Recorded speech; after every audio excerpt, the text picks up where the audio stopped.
congratulations on your election, but it wasn't an easy ride. Thank you very much, Lerato. There's been a lot of controversy, unfortunately, around your election. There is a view that you were the candidate of the captains of industry, Business Leadership SA, the most powerful grouping probably within BUSA, and a lot of the smaller groupings, a lot of the black associations don't really see you as a transformation candidate. How does that make you feel? Well, firstly, that's very incorrect.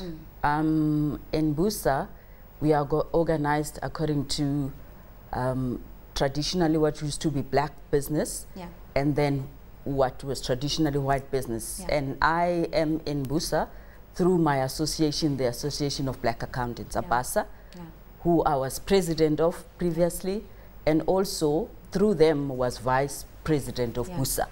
So I have participated in the BUSA structures via that black wing, and they were the person that nominated me, my organization. How do the media reports make you feel when we're told that about 9 groups abstained from your election because they didn't believe that you would advance the issues of transformation? The Black Management Forum has been quite outspoken as to not really supporting your candidature, and the fact that you had this very strong lobby from Business Leadership SA, which we cannot discount the fact that they are the most powerful grouping, and they're unfortunately seen as the bastion of white business in South Africa. There is that perception hanging over your head. Do you think it's going to impact on your ability to lead? Not at all, Lerato, not at all, because even that is mischievous in the sense that within BUSA itself, there is what is called the CBBO, which is the black organization, and my candidacy was endorsed by them.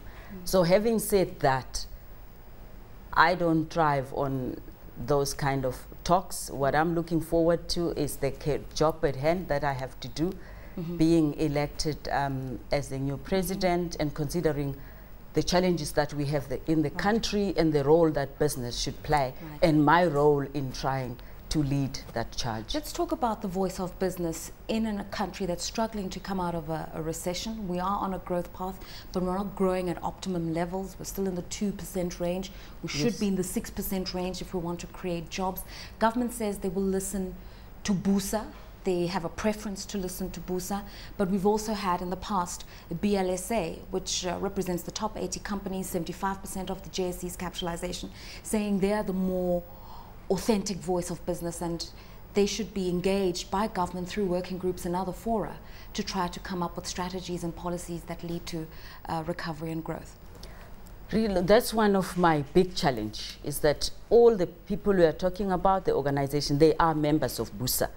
So the first thing for me is to understand all these issues for what they mean the organization, engage each member, and then at the end of that, come together with a solution that's made with the discussion of everybody else so that we can map the way forward. But otherwise, that's our role collectively to make sure that South Africa grows, and there's millions of South Africans that rely on business to create the jobs and poverty alleviation. We look after them. All right. Now, in terms of your own expertise, because you are an established figure in business in your own right, what do you see as the immediate challenges facing the South African economy? We're growing somewhere between 2.6, 2.8% this year. Next year, it's a modest 3.2%. As I said, it's not at optimum levels. Lerato, we have this challenge of the growing gap. You know, the poverty is a problem in our country. You just had your session around the economic crisis and what it did, which means there were job losses. So for us, in order to deal with that gap, we need a business that is thriving, because that's the sector that creates job in any economy. So we need to have that sector growing at least an average of 5% to meet our challenges. And then at the same time, we need business to be innovative and say, what sort of growth does this country need? And that means it's the type of growth that is transformational, and the type of growth that will pull in more of the people in our economy, because we need labor-intensive work as well. To what extent are you going to be engaging SMEs? Because there is a view that there's only so much that big industry can do. The vehicles for job creation will be the small and medium enterprises. SMEs are key in any country in the growth of any economy, and South Africa more than any other place. Therefore, the members of BUSA, like the NAFCOC, the FAPCOs, become very key in driving that. Because if you understand, BUSA is the body that creates the policy and enabling environment. It's our members that needs to then go down and deliver that. Therefore, FAPCOs and NAFCOC are key to that strategy. Okay, job creation, something that you've just mentioned now, something that's key in South Africa. We've just seen the economy hemorrhaging jobs, 800,000 last year. The unemployment rate in the first quarter of this year is 25.2%. So we are regressing in this area. What could business do? Because business is always arguing, we have to protect our margins. We have to have government create an enabling environment. But right now the pressure is to create those jobs, to sustain the existing jobs.